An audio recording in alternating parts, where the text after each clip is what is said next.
કસુંબા છઠના દિવસે શ્રી ગુસાઈજી શ્રી ઠાકોરજીના શૃંગાર કરી રહ્યા છે.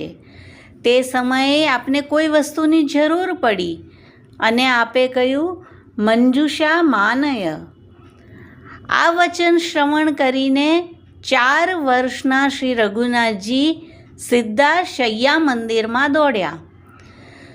પરંતુ શ્રી ગુસાઈજીનું વચન સંસ્કૃત ભાષામાં હોવાથી આપ દ્વિધામાં પડી ગયા.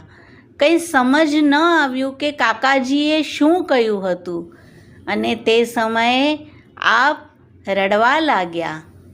તે જ ક્ષણે શ્રી મહાપ્રભુજી ત્યાં પ્રગટ થયા અને આપનું ચર્વિત તાંબુલ આપી શ્રી રઘુનાથજીના મસ્તક પર હસ્ત ધર્યો, આશીર્વાદ આપ્યા.